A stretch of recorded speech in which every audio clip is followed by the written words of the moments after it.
శ్రీ గురుభ్యో నమః. శ్రీకృష్ణ పరబ్రహ్మణే నమః. శ్రీమద్భగవద్గీత 2వ అధ్యాయం సాంఖ్య యోగం 51వ శ్లోకం నుంచి 72వ శ్లోకం వరకు. కర్మజం బుద్ధియుక్తా హి ఫలం తక్త్వా మనీషిణః జన్మబంధ వినిర్ముక్తాః పదం గచ్చంత్యనామయం. సమత్వ బుద్ధితో కూడిన వివేకవంతులు కర్మలను ఒనర్చుచున్నను వాటి ఫలితములను త్యజించి జనన మరణ రూపమును బంధము నుండి విడుదల పొంది దుఃఖరహితమగు మోక్ష పదవిని పొందుతున్నారు. మనీష అంటే ప్రజ్ఞ అని అర్థం. బుద్ధి ప్రజ్ఞ ఉన్నవాడు కర్మఫలాన్ని త్యజిస్తాడని ఇక్కడ చెప్తున్నాడు భగవానుడు. దీన్ని బట్టి కర్మలను ఆచరించడానికి ముందుగా వివేకము అత్యంత ఆవశ్యకము అని మనకి తెలుస్తోంది. మరి ఎవరిని వివేకవంతుడు అని అంటాం అనే ప్రశ్నకు సమాధానం ఏంటంటే, కర్మలను సకామముగా సంగమంతో ఆచరించడం వలన కలిగే నష్టాలు, నిష్కామముగా నిస్సంగమంగా ఆచరించడం వలన కలిగే శ్రేయస్సు బాగా తెలిసిన వాడిని మనం వివేకవంతుడు అని అంటాం. అంటే అటువంటి ప్రజ్ఞాశీలుడు, కర్మరహస్యాన్ని తెలుసుకున్నవాడు కర్మఫలాన్ని త్యజించి ఉత్తమ పథాలను పొందగలుగుతున్నాడు. అందుకే ఇక్కడ బుద్ధియుక్తులు మనీషులు అంటే వివేకవంతులు మాత్రమే కర్మఫల త్యాగ సమర్థులు అవుతారని తెలపడం జరుగుతుంది. నిష్కామ కర్మ వలన మనస్సు శుద్ధమవుతుంది. అటువంటి నిర్మలమైన చిత్తమునందే ఆత్మజ్ఞానం ఉదయించడం వలన వారు జన్మబంధరహితులు అవుతున్నారు. దీనిని బట్టి కర్మ మార్గము ఏ విధంగా మోక్షానికి ఉపకరిస్తుందో తెలుస్తోంది మనకి. జన్మబంధ వినిర్ముక్తాః అంటే ఏంటో చూద్దాం. ఈ ప్రపంచంలో ప్రతి ఒక్కరూ కూడాను ఈ బంధాలు ఎలా తొలగిపోతాయా అని విచారిస్తూ ఉంటారు. అటువంటి వారికి భగవానుడు ఇక్కడ సులభమైన ఉపాయాన్ని మనకిపై కరుణతో ప్రేమతో చెప్తున్నాడు. ఓ జీవులారా, మీరు బంధ విముక్తులై నిరామయమైన మోక్షాన్ని పొందాలనుకుంటే కర్మలను నిష్కామముగా ఈశ్వరార్పణ బుద్ధితో ఆచరించండి. దానివల్ల చిత్తశుద్ధి కలిగి ఆత్మజ్ఞానం ఉదయించి మీరు తప్పకుండా మోక్షధామాన్ని అలంకరించగలరు అని భగవానుడు చెప్తున్నాడు. ఇక మోక్షస్థితిని జనులు ఎప్పుడు పొందగలరో నిరూపిస్తున్నాడు భగవానుడు ఈ 52వ శ్లోకంలో. యదాతే మోహకలిలం బుద్ధిర్వ్యతితరిష్యతి తదాగంతాపి నిర్వేదం శ్రోతవ్యస్య శ్రుతస్య చ. అర్జున, నీ బుద్ధి ఎప్పుడు అజ్ఞానమనే మాలిన్యాన్ని దాటివేయునో అప్పుడిక వినవలసిన దానిని గూర్చి వినిన దానిని గూర్చియును నీవు విరక్తిని కలిగి ఉందువు. జీవుని లక్ష్యం మోహాన్ని దాటి ఆవులకు పోవడమే. ఆ మోహానికే అజ్ఞానము, మాయా, ప్రకృతి అని అనేక పేర్లు ఉన్నాయి. తమస్సుకు ఆవల పరమాత్మ ఉన్నాడు. తమసస్తు పారే అనే వేదవాక్యం ఈ సత్యాన్నే బోధిస్తోంది. ప్రకాశరూపమైనటువంటి పరమాత్మను చేరాలంటే అడ్డుగా ఉన్న ఈ మోహము అనే తమస్సును అంటే చీకటిని దాటాల్సిన అవసరం ఉంది. అలా దాటాలంటే నిష్కామ కర్మాచరణ ద్వారా శ్రవణ మనన నిధిధ్యాస రూప ఆత్మ విచారణ ద్వారా సాధ్యమవుతుంది. ఈ ప్రకారంగా ఎప్పుడు బుద్ధి తమస్సును దాటి పరమాత్మ సాన్నిధ్యాన్ని చేరుతుందో అప్పుడింకా ధ్యేయ వస్తువునందే ఇది రమిస్తూ ఉంటుంది. కాబట్టి శ్రవణాదుల మీద ఆసక్తి లేకుండా ఉంటుంది. అయితే ఇది ఆత్మ సాక్షాత్కారాన్ని పొందిన వారి గురించి చెప్పిందే కానీ సాధకుల గురించి చెప్పింది కాదు. కాబట్టి సాధకులు శాస్త్ర శ్రవణాదులను తప్పకుండా చేసి తీరవలసిందే అని తెలుస్తోంది మనకి. ఆత్మ సాక్షాత్కారం ఎప్పుడు పొందగలమో చెప్తున్నాడు భగవానుడు ఈ 53వ శ్లోకంలో. శృతి విప్రతిపన్నాతే యదా స్థాస్యతి నిశ్చల సమాధా వచలా బుద్ధి తదా యోగమవాప్స్యసి. నానా విధములకు శ్రవణాదులచే కలత చెందియున్న నీ బుద్ధి ఎప్పుడు చలింపని దైవ పరమాత్మ ధ్యానమందు స్థిరంగా నిలిచి ఉంటుందో అప్పుడు నీవు ఆత్మ సాక్షాత్కారం పొందగలవు అంటున్నాడు భగవానుడు. బుద్ధి తత్వ విచారణచే అజ్ఞాన మాలిన్యాన్ని దాటి ఇహలోక పరలోక భోగాలపై ఆసక్తి వదిలి పరమాత్మ ధ్యానమందే ఎప్పుడు స్థిరంగా ఉంటుందో అప్పుడు ఆత్మసాక్షాత్కారాన్ని అంటే జీవన్ముక్తిని పొందగలడు అని ఇక్కడ చెప్పబడింది. అటువంటి స్థితినే యోగము అని చెప్తాం.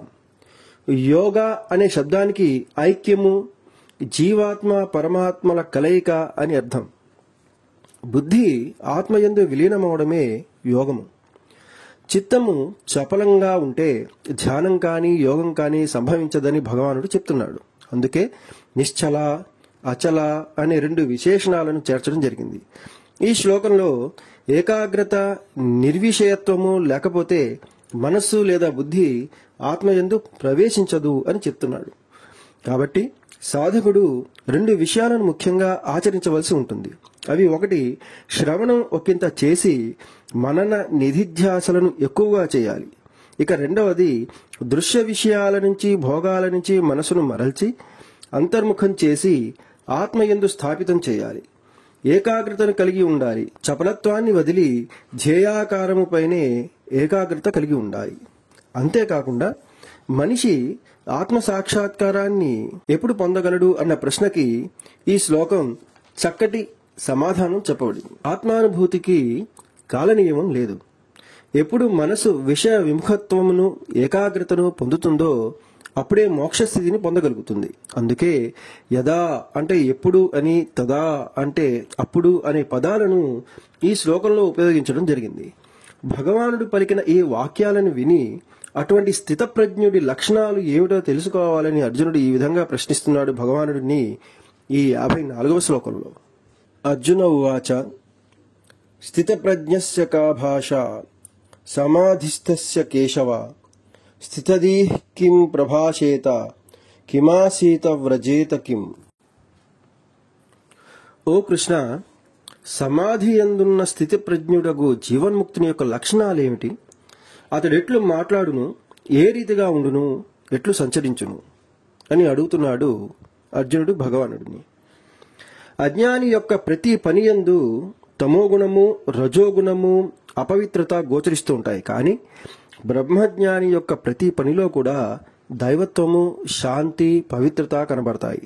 కాబట్టి స్థితప్రజ్ఞుడైన మహనీయుల యొక్క లక్షణాలు, స్వరూప స్వభావాలు, దైనందిన జీవిత రహస్యాలు తెలుసుకుంటే అవి చూసి తక్కిన వారు ఆ మార్గంలో నడిచి తరించవచ్చనే ఉద్దేశంతో అర్జునుడు ఈ ప్రశ్నను వేశాడు భగవానుడికి అని మనకు తెలుస్తుంది. స్థితప్రజ్ఞుడికి లక్షణాలను గురించిన ఈ భాగం అంటే 52వ శ్లోకం నుంచి 72వ శ్లోకం వరకు గీత యందు చాలా ప్రాముఖ్యమైంది. ఇక అర్జునుడి ప్రశ్నకు సమాధానంగా స్థితప్రజ్ఞుడైన జ్ఞాని యొక్క లక్షణాలను 18 శ్లోకాలలో వివరిస్తున్నాడు భగవానుడు. శ్రీ భగవాన్ ఉవాచ ప్రజహాతి యదా కామాన్ సర్వాన్ పార్థ మనోగతాన్ ఆత్మన్యేవాత్మనా తృప్తః స్థితప్రజ్ఞస్తదోచ్యతే. ఓ అర్జున, ఎప్పుడు మనుజుడు తన మనస్సునందున్నట్టి కోరికలన్నింటినీ సంపూర్ణంగా వదిలివేయునో మరియు ఆత్మయందే ఆత్మచే నిర్మల చిత్తముతో నిరంతరము సంతుష్టిని పొందునో అప్పుడు అతడు స్థితప్రజ్ఞుడు అని చెప్పబడతాడు. చాలామంది వారి గురువు దగ్గరకు వెళ్ళి, అయ్యా, మాకు మోక్షం ఎప్పుడు లభిస్తుంది, ఈ సంసార బాధ మాకు ఎప్పుడు తొలుగుతుంది అని ప్రశ్నిస్తూ ఉంటారు. అప్పుడు గురువు ఈ శ్లోకంలో భగవానుడు చెప్పిన సమాధానం చెప్తూ ఉంటారు. అదేంటంటే మోక్ష ప్రాప్తికి సరైన ముహూర్తం వారి వారి చేతుల్లోనే ఉంటుంది. యదా ఎప్పుడు నీవు సాధన చేస్తావో తదా అప్పుడు నీవు మోక్షాన్ని పొందుతావు అని ముక్తసరిగా ఇక్కడ చెప్పడం జరిగింది. ఈ శ్లోకంలో తెలిపినటువంటి యోగ్యత ఏ క్షణంలో జీవుడికి లభిస్తుందో ఆ క్షణంలోనే అతడికి ముక్తి కరతలామలకమవుతుంది. కాబట్టి నాకు ఇంకా శాంతి లభించలేదే, దుఃఖం శమించలేదే అని పెద్దలను, శాస్త్రాలను విమర్శించినందువలన లాభం లేదు. తాను చేయాల్సిన సాధన సక్రమంగా చేయాలి. ఆ సాధన ఎలా ఉండాలంటే ప్రజహాతి యదా కామాన్ సర్వాన్ అన్నట్లుగా ఉండాలి. అంటే ఏంటో ఒక్కసారి విచారణ చేద్దాం. మొట్టమొదట తన కోరికలన్నీ వదిలివేయాలి. ఇక్కడ జహాతి అంటే విడుస్తున్నాడు అని చెప్పకుండానే ప్రజాహాతి అంటే నిశ్శేషంగా కోరికలను విడిచిపెట్టాలని సర్వాన్ అని అనడం వల్ల ఏ ఒక్కటి మిగలకుండా కోరికలన్నింటినీ విడిచిపెట్టాలని స్పష్టంగా తెలుస్తోంది. వాసన, అగ్ని, రుణము, రోగము, శత్రువు, రాగము, వైరము, విషము మొదలైనవి కొంచెం ఉన్న మహోపద్రవాన్ని కలిగిస్తాయి. కాబట్టి వాటిని సంపూర్ణంగా తొలగించి వేయాలని శాస్త్రాలు గట్టిగా చెప్తున్నాయి. అందుకే భగవానుడు సమస్త వాంఛల యొక్క సంపూర్ణ త్యాగాన్నే ఇక్కడ బలపరిచాడు. అటువంటి త్యాగానికి ఆత్మవిచారణ, వివేక వైరాగ్యాలు సహాయభూతాలుగా ఉంటాయి. ఇక రెండవ సాధన గురించి విచారణ చేద్దాం. ఆత్మన్యేవాత్మానా తుష్టః అంటే తన ఆత్మయందే తాను సంతుష్టుడై ఉండడం అని అర్థం. ఆనందం ఎక్కడ లభిస్తుంది అన్న ప్రశ్నకు ఇక్కడ చక్కటి సమాధానం లభిస్తోంది. ఆనందం అనేది బయట లేదు, దృశ్యంలోనో శబ్ద స్పర్శాది విషయాలలోనో లేదు. ఇది బయట దొరికే వస్తువు కాదు, అది తన ఆత్మయందే లభిస్తుంది. మనస్సులో ఉన్న మాలిన్యం ఎప్పుడు పూర్తిగా తొలగిపోతుందో అప్పుడు స్వతసిద్ధంగా ఉన్న ఆత్మానందము జీవుడికి తెలుస్తుంది. ఇదే వేదాంతంలోని కీలకం. బ్రహ్మానందము క్రొత్తగా తయారు చేసి తెచ్చుకునే పదార్థం కాదు. ఆ ఆనందము స్వతసిద్ధంగా తనలోనే ఉంది, కానీ అది అజ్ఞానం వలన మరుగున పడిపోయింది. వివేక వైరాగ్యాలతో మనస్సుకి పట్టిన కామాదులనే బూజును తుడిచేస్తే లోపల ఉన్న సహజ ఆత్మానందము ప్రస్ఫుటమవుతుంది. కాబట్టే ఈ శ్లోకంలో ప్రథమ పాదంలో సర్వకామానారాహిత్యమనే సాధన చెప్పి రెండవ పాదంలో ఆత్మసంతుష్టి, ఆత్మానందము అను సాధ్యాన్ని భగవానుడు తెలియజేశాడు. దుఃఖేష్వనుద్విగ్నమనాః సుఖేషు విగతస్పృహః వీతరాగ భయక్రోధః స్థితధీర్మునిరుచ్యతే. దుఃఖములందు కలతనందని మనస్సు కలవాడు, సుఖములందు ఆసక్తి లేనివాడు, అనురాగము, భయము, కోపము తొలగినవాడు అయిన మననశీలుడు స్థితప్రజ్ఞుడు అని చెప్పబడును. ఈ 56వ శ్లోకంలో స్థితప్రజ్ఞుడి యొక్క మరికొన్ని లక్షణాలు చెప్పడం జరిగింది. అవి ఏమంటే, దుఃఖాల వలన స్థితప్రజ్ఞుడు ఏ విధంగా కూడా కలత చెందడు. అలాగే సుఖములు సంప్రాప్తి చెందినప్పుడు ఉబ్బిపోవడం కూడా జరగదు. అంతేకాకుండా రాగ భయ క్రోధాదులు స్థితప్రజ్ఞుడికి ఉండవు. కాబట్టి ఆత్మానుభవం ఉన్న స్థితప్రజ్ఞుడికి ఇటువంటి వికారాలు ఏవి కూడా ఉండవని భగవానుడు చెప్తున్నాడు. యస్సర్వత్రానభిస్నేహః తత్తత్ప్రాస్య శుభాశుభం నాభినందతి నద్వేష్టి తస్య ప్రజ్ఞా ప్రతిష్ఠిత. ఎవడు సమస్త విషయాలందు అభిమానము లేకయుండునో, ఆయా ప్రియ అప్రియములు సంభవించిన సంతోషమును కాని ద్వేషాన్ని కాని పొందకుండునో అట్టి వాని జ్ఞానము మిగుల స్థిరమైనది అవుతుంది. యదా సంహరతే చాయం కూర్మోంగానీవ సర్వశః ఇంద్రియాణీంద్రియార్థేభ్యః తస్య ప్రజ్ఞా ప్రతిష్ఠిత. తాబేలు తన అవయవాలను లోనికి ముడుచుకొనున్నట్లు యోగి ఎప్పుడు తన ఇంద్రియాలను ఇంద్రియార్థములకు విషయముల నుంచి సర్వత్రా వెనుకకు మరల్చుచున్నాడో అప్పుడు అతని జ్ఞానము స్థిరమైనది అగును అని చెప్తున్నాడు భగవానుడు. తాబేలు ఏ కొంచెం శుద్ధమైన తన అవయవాలన్నింటినీ చిప్పలోకి లేదా లోనికి ముడుచుకుంటుంది. అదేవిధంగా యోగి తన మనస్సును బాహ్య విషయాల నుంచి మరల్చి ఆత్మయందు నెలకొల్పును. ఏ ఒక్క ఇంద్రియాన్నో కాక అన్ని ఇంద్రియాలను నిగ్రహించి ఆత్మయందు స్థిరపరచాలని చెప్పబడింది ఇక్కడ. కాబట్టి ఆత్మానుభూతికి, స్థితప్రజ్ఞత్వానికి అటువంటి విషయరహిత్యం యొక్క ఆవశ్యకతను భగవానుడు ఈ శ్లోకంలో బోధిస్తున్నాడు. ఈ విధంగా స్థితప్రజ్ఞుని లక్షణాలను చెప్పి ఇప్పుడు ఆత్మజ్ఞానం చేతనే విషయవాసన సమూలంగా తొలగిపోతుందని చెప్తున్నాడు భగవానుడు ఈ 59వ శ్లోకంలో. విషయా వినివర్తంతే నిరాహారస్య దేహినః రసవర్జం రసోప్యస్య పరం దృష్ట్వా నివర్తతే. శబ్దాది విషయాలను స్వీకరించనట్టి జీవునికి ఆ విషయాలు తొలగుచున్నవే కాని వాటిని గురించిన వాసన పోవడం లేదు. పరమాత్మను దర్శించినచో ఆ వాసనయు విషయములతో పాటు తొలగిపోవును. ఆత్మ దర్శనమును కొరకు ప్రయత్నం చేస్తున్నా కూడా కొందరికి అది ఎందుకు సిద్ధించట్లేదో చెప్తున్నాడు భగవానుడు ఈ 60వ శ్లోకంలో. యతతో హ్యపి కౌంతేయ పురుషస్య విపశ్చితః ఇంద్రియాణి ప్రమాధీని హరంతి ప్రసభం మనః. ఓ అర్జున, ఇంద్రియాలు మహాశక్తివంతమైనవి. ఎలాగంటే ఆత్మావలోకనము కొరకు ప్రయత్నిస్తున్నటువంటి విద్వాంసులకు మనుజుని యొక్క మనసును కూడా అవి బలాత్కారంగా లాగుకొని పోస్తున్నాయి. కాబట్టి ముముక్షువులు ఏమి చేయాలో తెలియజేస్తున్నాడు ఈ 61వ శ్లోకంలో భగవానుడు. తాని సర్వాణి సంయమ్య యుక్త ఆసీత మత్పరః వశేహి యస్యేంద్రియాణి తస్య ప్రజ్ఞ ప్రతిష్ఠిత. అట్టి ఇంద్రియములన్నింటినీ చక్కగా వశపరుచుకొని సాధకుడు మనస్థిరత్వమును కలవాడై నాయందే ఆసక్తమైన మనస్సు కలిగి ఉండవలెను. ఏలననగా ఎవరి ఇంద్రియములు స్వాధీనమునందుండునో అతని జ్ఞానమే సుస్థిరమై వెలయగలదు అని అంటున్నాడు భగవానుడు. సర్వాణి అని చెప్పడం వలన ఏ ఒక్క ఇంద్రియము నిగ్రహింపబడక ఉన్నా అది ప్రమాదహేతువు. కాబట్టి అన్ని ఇంద్రియాలను లెస్సగా వశపరుచుకోవాలని బోధిస్తున్నాడు భగవానుడు. వాసనాక్షయము, తత్వజ్ఞానము ఈ రెండూ కూడాను సాధనకు చాలా అవసరమే అని మనకి తెలుస్తోంది. యుక్త అంటే కూడుకొనినవాడు అని అర్థం. దృశ్యముతో కూడుకొనక దృక్స్వరూపమైన ఆత్మతో కూడుకొనినవాడు అంటే సమాధి నిష్ఠయందు ఉండువాడు అని అర్థం. మత్పరః అంటే నాయందు ఆసక్త చిత్తము కలవాడు అని అర్థం.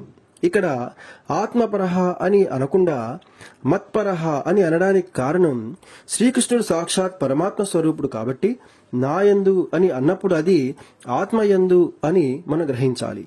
శ్రీకృష్ణుని యొక్క దివ్యమంగళ స్వరూపంపై మనస్సుని లగ్నం చేసి క్రమంగా భగవానుడు ఆత్మరూపంలో తన హృదయంలోనే ఉన్నాడని తెలుసుకొని ద్వైతము నుంచి అద్వైతానికి, సుగుణం నుంచి నిర్గుణానికి మారగలరు సాధకులు. గీత భక్తి మార్గంలోని వారికి, జ్ఞాన మార్గంలో ఉన్న వారికి అందరికీ కూడా ఉపయోగకరమైనది అని చెప్పడానికి ఇటువంటి పదాలే మనకి తార్కాణం. ఇక విషయ చింతన వలన కలుగు ఘోర ప్రమాదాలను చెప్తున్నాడు భగవానుడు ఈ 62, 63 శ్లోకాలలో.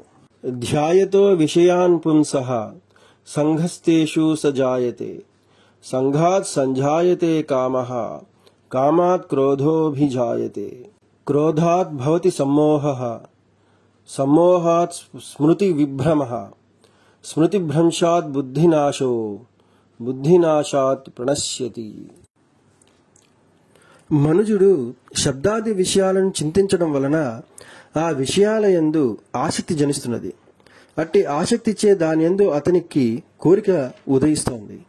ఆ కోరిక వలన కోపము, కోపం వలన అవివేకము, ఆ అవివేకం వలన మరుపు, మరుపు వలన బుద్ధి నాశనము క్రమంగా సంభవిస్తున్నాయి. బుద్ధి నాశనం వలన చివరకు పూర్తిగా చెడినవాడగుచున్నాడు. అందుకే ఇంద్రియాలను, మనస్సును స్వాధీనం చేసుకొని స్థితప్రజ్ఞుడు ప్రపంచంలో ఎలా మెలుగుతాడో, ఎటువంటి ఫలితాలను పొందుతాడో చెప్తున్నాడు భగవానుడు ఈ 64వ శ్లోకంలో. రాగద్వేష వియుక్తైస్తు విషయాన్ ఇంద్రియైశ్చరన్ ఆత్మవశ్యైర్విధేయాత్మ ప్రసాదమధిగచ్చతి. కాని స్వాధీనమైన మనస్సు కలవాడు రాగద్వేషరహితములను తనకు ఆధీనములై ఉన్న ఇంద్రియాలచే అన్నపానాది విషయాలను అనుభవిస్తున్నవాడైనను మనోనిర్మలత్వమును పొందుతున్నాడు, అంటే మనశ్శాంతిని పొందుతున్నాడు. ప్రసాదే సర్వదుఃఖానాం హానిరస్యోపజాయతే ప్రసన్న చేతసో హ్యాశు బుద్ధి పర్యవతిష్టతే. మనోనిర్మలత్వం కలుగగా దాని వలన మనుజునకు సమస్త దుఃఖాలు ఉపశమించిపోతున్నాయి. నిర్మల మనస్కునికి బుద్ధి శీఘ్రంగా స్థిరత్వం చెందుతుంది. ఇక ఇంద్రియాలను స్వాధీనం చేసుకొని వాని దుస్థితిని తెలియజేస్తున్నాడు భగవానుడు ఈ 66, 67 శ్లోకాలలో. నాస్తి బుద్ధిరయుక్తస్య నచాయుక్తస్య భావన నచా భావయతః శాంతిః అశాంతస్య కుతః సుఖం. ఇంద్రియ నిగ్రహం, మనస్సంయమనం లేనివానికి వివేక బుద్ధి కలుగదు, ఆత్మచింతన సంభవింపనేరదు. ఆత్మచింతన లేని వారికి శాంతి లభించదు. శాంతి లేని వారికి సుఖమెచ్చట, అంటే వారికి సుఖము ఉండదు అని భగవానుడు తెలియజేస్తున్నాడు. ఇంద్రియాణం హిచరతాం యన్మనోనువిధీయతే తదస్య హరతి ప్రజ్ఞాం వాయుర్నావమివాంభసి. విషయములందు ప్రవర్తించుచున్న ఇంద్రియములలో దేనిని మనస్సు అనుసరించిపోవునో అది మనుజుని యొక్క వివేకమును జలమందు ఓడను ప్రతికూల వాయువు పెడదారికి లాగుకొని పోతున్నట్లుగా హరించి వేయుచున్నది. కాబట్టి ఇట్టి ఇంద్రియ నిగ్రహము కలవాని యొక్క ప్రజ్ఞయే స్థిరముగా ఉంటుంది అని తెలియజేస్తున్నాడు భగవానుడు ఈ 68వ శ్లోకంలో. తస్మాత్ యస్య మహాబాహో నిగ్రహీతాని సర్వశః ఇంద్రియాణి ఇంద్రియార్థేభ్యః తస్య ప్రజ్ఞా ప్రతిష్ఠిత. కాబట్టి అర్జున, ఎవడు తన ఇంద్రియములను విషయములపైకి పోనీయక సర్వ విధములా అరికట్టుచున్నాడో అతని జ్ఞానమే మిగుల స్థిరమైయుండును. సామాన్య జనుల ప్రవృత్తికిని సంయమశీలురైన యోగుల యొక్క ప్రవృత్తికిని భేదములు తెలుపుతున్నాడు భగవానుడు ఈ 69వ శ్లోకంలో. యా నిశా సర్వభూతానాం తస్యాం జాగర్తి సంయమి యస్యాం జాగృతి భూతాని సా నిశా పశ్యతో మునేః. సమస్త ప్రాణులకును ఏది రాత్రి ఉన్నదో దాని యందు ఇంద్రియ నిగ్రహపరుడగు యోగి మేలుకొని ఉన్నాడు. దేని యందు ప్రాణులు మేలుకొని ఉన్నారో అది పరమార్థతత్వమును దర్శించు మునీంద్రునకు రాత్రిగా ఉండును. ఆత్మ, దైవము, ఇంద్రియ నిగ్రహము మొదలైన పరమార్థ విషయాలు అజ్ఞానులకు తెలియవు. తెలుసుకోవాలన్న కుతూహలము వారికి ఉండదు. కాబట్టి అవి వారికి రాత్రి వంటివి. పరమార్థ విషయాలలో వారు అజాగరూకులై ఉంటారు, నిదురపోతూ ఉంటారు. కానీ జ్ఞానుల యొక్క ప్రవర్తన దీని విషయంలో విరుద్ధంగా ఉంటుంది. వారు నిరంతరం దైవచింతన, ఆత్మానుభూతిని కలిగి ఉంటారు. బ్రహ్మానుభూతి యందు మేలుకొని ఉంటారు. కాబట్టి అజ్ఞానులు నిద్రపోతున్న దైవ విషయంలో జ్ఞానులు మేలుకొని ఉంటారు. వారికి ఏది రాత్రియో అది వీరికి పగలు. అంతేకాకుండా జ్ఞానులు ఇంద్రియములైన శబ్దస్పర్శాదులందు విషయ భోగాలందు విరక్తులై ఉంటారు. కనుక ఈ విషయాలు వారికి రాత్రి వంటివి. వాటి యందు సంయమశీలురై నిద్రపోతూ ఉంటారు. కానీ అదే అజ్ఞానులకు మహాప్రీతికరంగా ఉంటాయి. అటువంటి విషయాలకై వారు జాగరూకులై ఉంటారు. కాబట్టి అది వారికి పగలు వంటిది. ఇక శాంతిని ఎవరు పొందగలరో 2 శ్లోకాలలో వివరిస్తున్నాడు భగవానుడు. అపూర్యమాణం అచల ప్రతిష్టం సముద్రమాప ప్రవిశంతి యద్వత్ తద్వత్ కామాయం ప్రవిశంతి సర్వే స శాంతి మాప్నోతి న కామకామి. జలముచే సంపూర్ణంగా నింపబడినదియు నిశ్చలమైనదియు నగు సముద్రమును నదీ జలము మున్నగునవి ఏ ప్రకారంగా ప్రవేశించుచున్నవో ఆ ప్రకారమే భోగ్య విషయములన్నీయు ఏ బ్రహ్మనిష్ఠుని పొంది అణిగిపోవచ్చున్నవో అతడే శాంతిని పొందును గాని విషయాశక్తి కలవాడు కాదు అని చెప్తున్నాడు భగవానుడు. విహాయ కామాన్ యస్సర్వాన్ పుమాన్ చరతి నిస్పృహః నిర్మమో నిరహంకారః స శాంతిమధిగచ్చతి.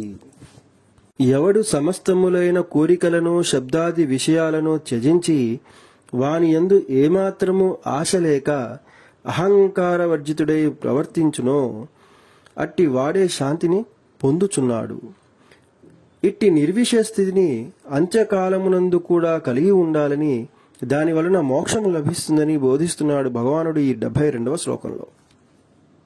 ఏషా బ్రాహ్మీ స్థితి పార్థ నైనాం ప్రాప్య విముహ్యతి స్థిత్వాస్యాం అంతకాలేపి బ్రహ్మ నిర్వాణమృచ్చతి. అర్జున, ఇది అంతయు బ్రహ్మ సంబంధమైన స్థితి. ఇట్టి బ్రాహ్మీ స్థితిని పొందినవాడు మరలా ఎన్నటికీ మోహమును చెందనేరడు. అంత్యకాలమునందు కూడా ఇట్టి స్థితి అందున్నవాడు బ్రహ్మానంద రూపమైనటువంటి మోక్షమును పొందుతున్నాడు.